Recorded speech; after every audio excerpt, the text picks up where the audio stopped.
Au sommaire de cette édition, jugé illégal par l'opposition, le tout nouveau Sénat ivoirien a tenu ce jeudi sa séance inaugurale et élu Jano Ahoussou-Kouadio à sa présidence. En Corée du Sud, l'ex-présidente a été condamnée ce vendredi à 24 ans de prison et 18 milliards de wons d'amende pour toute une série d'accusations.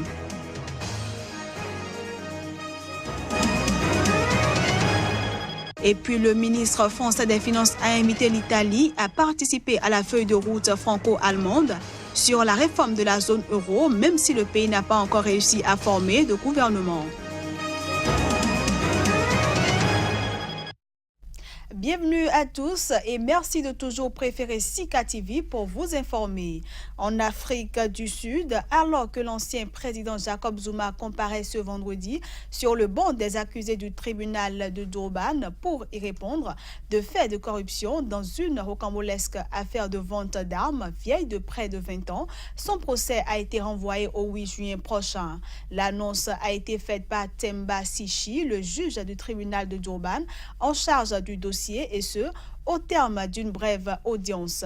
Englué dans les scandales, l'ancien chef de l'État a été, rappelons-le, contraint à la démission il y a 2 mois après un long bras de fer avec son propre parti, le Congrès national africain.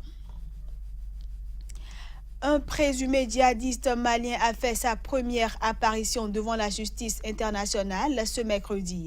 Accusé de crimes de guerre et de crimes contre l'humanité, Al-Hassan est poursuivi pour viol, torture et destruction de patrimoine à Tombouctou. Voici les images. C'est la première apparition de Al-Hassan devant la Cour pénale internationale. Il comparaît pour crimes de guerre et crimes contre l'humanité, notamment viol, torture et destruction de patrimoine à Tombouctou. Le présumé djihadiste malien a été remis à la justice internationale par les autorités de son pays. Prenant la parole au début de l'audience, l'accusé a déploré les conditions de sa détention qu'il juge nuisibles à sa dignité et au respect de sa vie privée.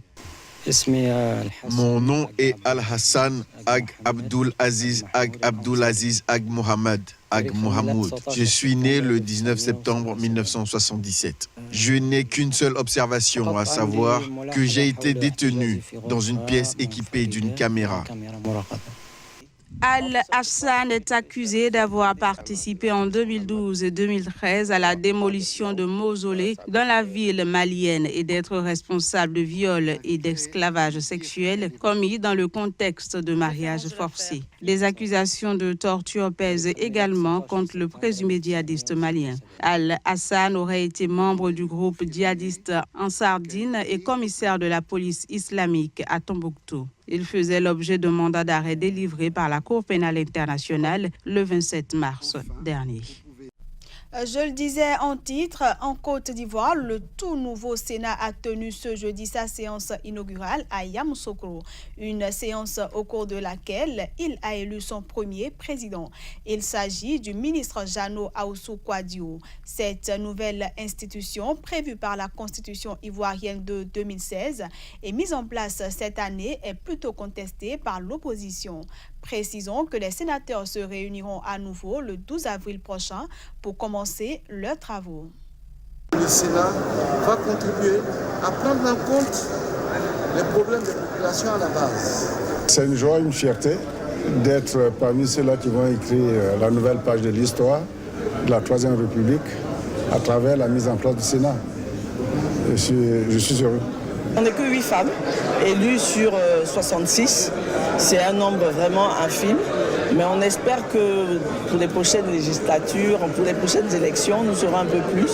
En général, les dames ne viennent pas, n'osent pas, ou à la limite, quand elles osent, on les remet un peu à leur place en disant c'est un peu trop compliqué pour vous.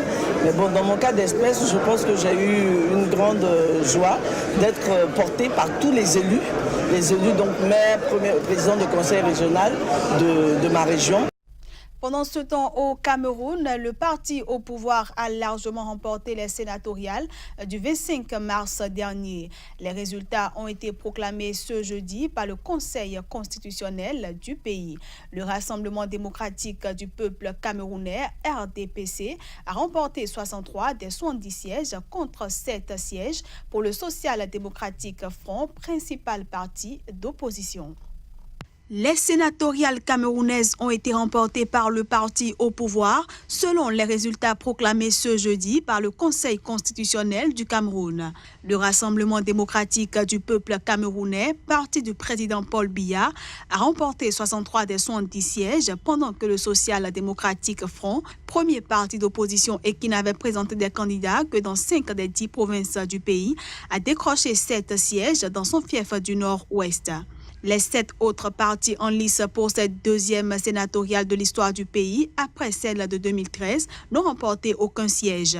Le Sénat camerounais est composé en tout de 100 sénateurs, 60 élus par le scrutin indirect de 10 000 conseillers municipaux pour un mandat de 5 ans et 30 désignés par le chef de l'État dans les 10 jours qui suivent le résultat.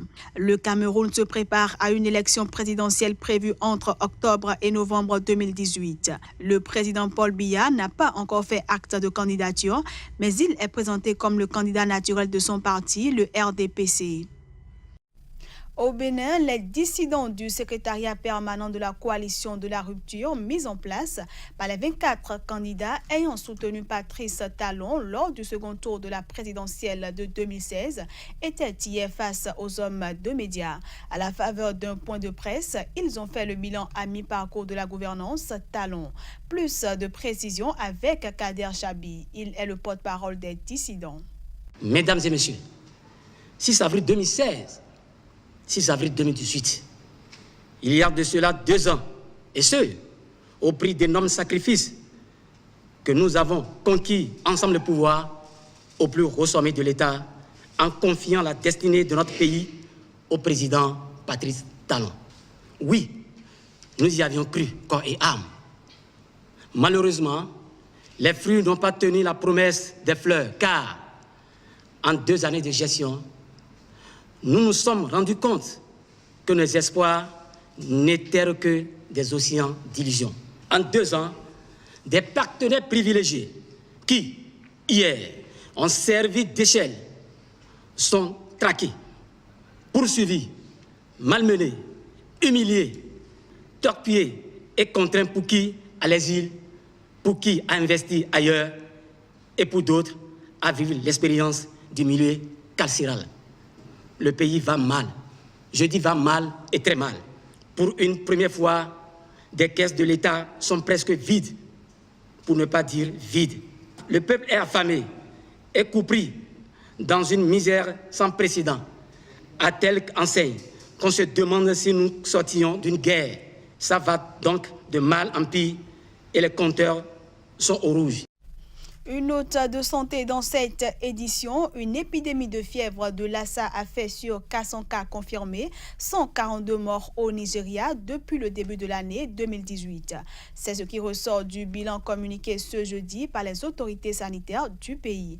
Début mars, les chiffres officiels étaient de 110 morts sur 353 cas confirmés. Depuis le début de l'épidémie en 2018, il y a eu 142 décès, a affirmé dans un rapport le Centre national nigérian de contrôle des épidémies, NCDC, qui fait état d'un taux de mortalité de 24,3% chez les cas confirmés. Au total, 1706 cas suspects ont été recensés, dont 400 ont été confirmés positifs, 9 probables, 1273 négatifs et 24 restent en attente de résultats. Le virus a été détecté dans 20 des 36 États du Nigeria, mais il touche surtout les États d'Edo, d'Ondo et d'Ebonyi dans le sud. 8 États sont sortis de la phase active de l'épidémie, tandis que 12 États restent actifs, a ajouté le NCDC. L'Organisation mondiale de la santé OMS et le NCDC ont intensifié leur riposte au niveau national et au niveau des États. L'OMS décrit la fièvre de Lassa comme une infection virale appartenant à la même famille de virus que celui de Marburg et d'Ebola.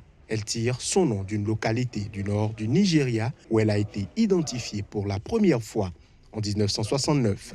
La transmission se fait par les excrétions de rongeurs ou par contact direct avec du sang, des urines, des selles ou d'autres liquides biologiques d'une personne malade. Hors du continent africain, en Corée du Sud, l'ex-présidente Park Geun-hye est désormais fixée sur son sort. Elle a en effet été condamnée à 24 années de prison pour son rôle dans le retentissant scandale de corruption qui avait précipité sa disgrâce l'année dernière. L'ex-présidente sud-coréenne Park Geun-hye a été condamnée ce vendredi à 24 ans de prison. Et ce, pour avoir reçu ou demandé plus de 23 milliards de won, soit 17 millions d'euros à certains des plus grands conglomérats du pays, pour avoir partagé des documents confidentiels avec Choi Soon-sil, sa confidente de l'ombre et amie de 40 ans, pour avoir ordonné la création d'une liste noire d'artistes critiques ou encore pour avoir limogé les responsables qui osaient s'élever contre ces abus. Et c'est depuis la prison de Séoul où elle est en détention provisoire depuis 1 an qu'elle a appris le verdict, fut qu'elle avait commencé en octobre à boycotter les audiences après que sa demande de libération sous caution eut été rejetée. Je veux maintenant déclarer la peine de prison de l'accusé. Je condamne l'accusé Park Geun-hye à 24 ans de détention et à une amende de 18 milliards de won. Première femme élue présidente en Corée du Sud, Park Geun-hye, qui a nié toutes les accusations portées contre elle, pourra faire appel, mais elle demeurera en détention avant un nouveau procès. Destituée et arrêtée en mars 2017, l'ex-présidente pourrait également demander une grâce présidentielle. Avec cette condamnation, Park Geun-hye devient le 3e ex-chef de l'État sud-coréen condamné après la fin de son mandat. Et puis, en visite en Espagne, le ministre français des Finances, Bruno Le Maire, a annoncé ce jeudi avoir invité l'Espagne et l'Italie à se joindre à la mise au point de la feuille de route franco-allemande sur la réforme de la zone euro qu'il veut présenter fin juin. C'était à l'issue d'une rencontre à Madrid avec le nouveau ministre des Finances espagnol, Roman Escolano. Les progrès sur la zone euro, ils sont insuffisants. Et il nous expose à des difficultés si nous attendons la prochaine crise financière ou la prochaine crise économique pour réagir. Nous avons une étape qui est devant nous, qui est le Conseil européen de juin. Je vais travailler avec mon homologue allemand, Olaf Scholz, à une feuille de route conjointe qui nous a été demandée par le président Emmanuel Macron et par la chancelière Angela Merkel. Nous avons commencé à y travailler. Nous allons y travailler activement dans les prochaines semaines pour que France et Allemagne puissent présenter cette feuille de route commune pour l'avenir de la zone euro en juin prochain au Conseil européen. Ce dialogue franco-allemand, qui est au cœur de la construction européenne, il est d'autant plus efficace qu'il est ouvert à d'autres États, en particulier l'Espagne et l'Italie. La France et l'Espagne, sur l'avenir de la zone euro, sont exactement sur la même ligne. Nous avons la même ambition, avoir une zone euro qui aura un budget, qui pourra résister au choc économique, qui pourra investir, qui pourra innover, qui aura une union bancaire qui garantira la stabilité. Et nous sommes, l'un comme l'autre, décidés à avancer rapidement. L'Italie, elle a un gouvernement, elle a un ministre des Finances. Donc c'est ensuite aux autorités italiennes de décider quel sera le nouveau gouvernement, quel sera le nouveau chef de gouvernement. Mais pour le moment, nous travaillons avec les autorités italiennes qui sont en place. Et c'est sur cette dernière information que nous mettons un terme à cette édition. Merci à tous d'avoir été des nôtres.